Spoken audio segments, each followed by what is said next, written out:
नमस्कार, आप देख रहे हैं बिहार तक और आपके साथ मैं हूं ऋचा शर्मा। नए संसद भवन में प्रवेश के साथ ही नरेंद्र मोदी सरकार ने मंगलवार को महिला आरक्षण बिल सदन के पटल पर पेश कर दिया, जिसके बाद से अब बुधवार को लोकसभा में बिल पर चर्चा होगी। मगर पिछले कई सालों से लंबित इस बिल के सदन में पेश होने के साथ ही बिहार में इसको लेकर राजनीतिक तनातनी देखने को मिल रही है। लोकसभा में इस बिल के पेश होने के साथ ही इस बात की पूरी संभावना है कि कांग्रेस के साथ साथ जनता दल यूनाइटेड यानी कि जेडीयू भी इस बिल का समर्थन करेगी और ये बिल लोकसभा में आसानी से पारित भी हो जाए। मगर आरजेडी इस बिल को लेकर अभी भी खुलकर सामने नहीं आ रही है। अब समझिए कि इस बिल को लेकर आरजेडी का रुख क्या है।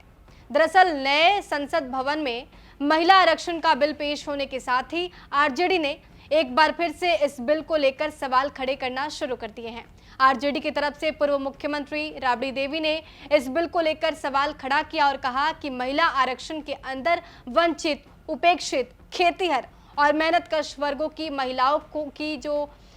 सीमाएं आरक्षित हैं, अन्य वर्ग की तीसरी और चौथी पीढ़ी के बजाय वंचित वर्गों की महिलाओं की अभी पहली पीढ़ी ही शिक्षित हो रही है, इसलिए इनका आरक्षण के अंदर आरक्षण होना अनिवार्य है।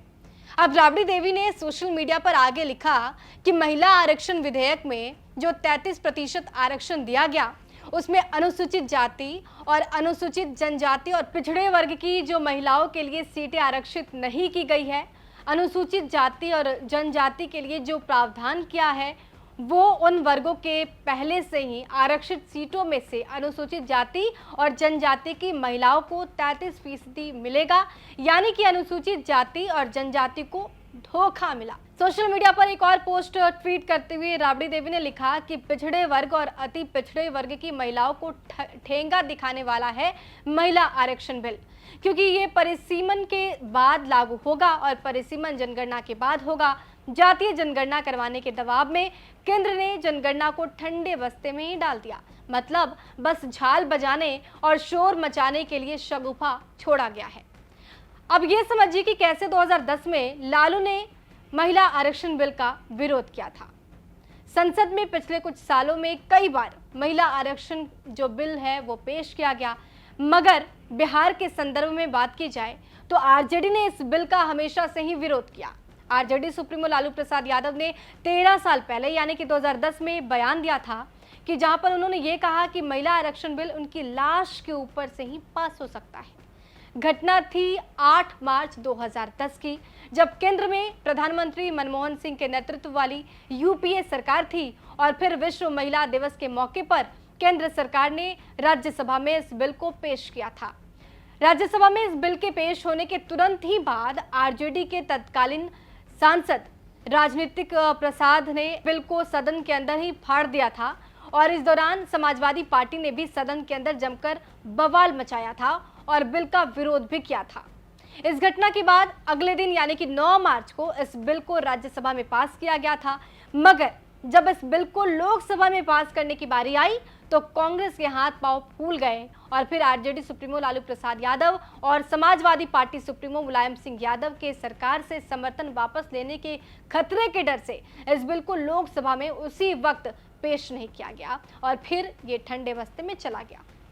इसी दौरान लालू यादव ने बयान दिया था कि वो किसी भी कीमत पर महिला आरक्षण बिल्कुल लोकसभा में पास नहीं होने देंगे और ये बिल उनके लाश के ऊपर से ही पास होगा। इसके बाद लालू यादव ने यूपीए सरकार से अपना समर्थन भी वापस ले लिया था। लोकसभा में पहली बार महिला आरक्षण बिल 1996 में एचडी देवगौड़ा की सरकार में पेश किया गया था, मगर तब से लेकर अब तक यानी कि पिछले 27 सालों में इस बिल को लेकर कोई भी सरकार पास करवाने की हिम्मत नहीं दिखा पाई। पिछले 27 सालों में अगर इस बिल को पास नहीं करवाया जा सका तो इसके पीछे 3 किरदार सबसे महत्वपूर्ण, जिसमें राजद सुप्रीमो लालू प्रसाद यादव हैं, समाजवादी पार्टी के दिवंगत सुप्रीमो मुलायम सिंह यादव और दिवंगत समाजवादी नेता शरद यादव शामिल रहे।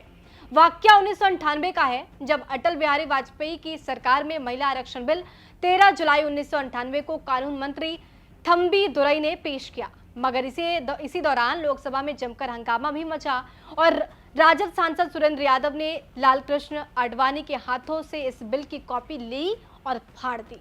इसके बाद 1999 में और फिर 2003 में वाजपेयी सरकार ने महिला आरक्षण बिल को पास करने की कोशिश की, मगर लालू यादव, मुलायम सिंह यादव और शरद यादव की तिगड़ी ने लोकसभा में इस बिल को पास नहीं होने दिया। 2010 में जब एक बार फिर मनमोहन सिंह की सरकार में इस बिल को लेकर पास करवाने की कोशिश की गई थी, तो नाराज लालू यादव ने इस बिल का विरोध करते हुए सरकार से समर्थन वापस ले लिया। अब समझिए कि क्या नीतीश सरकार से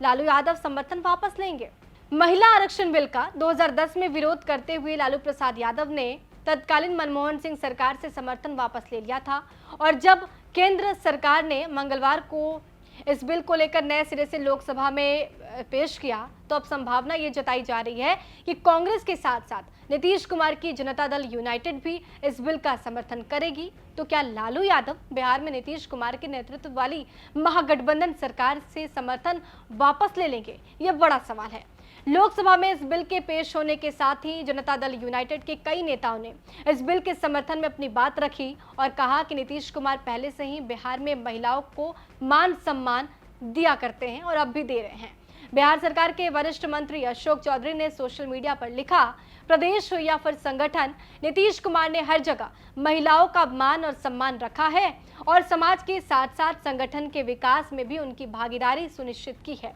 हमें खुशी है कि हमारे नेता से प्रेरणा लेकर आज देश में भी महिला आरक्षण की बात हो रही है।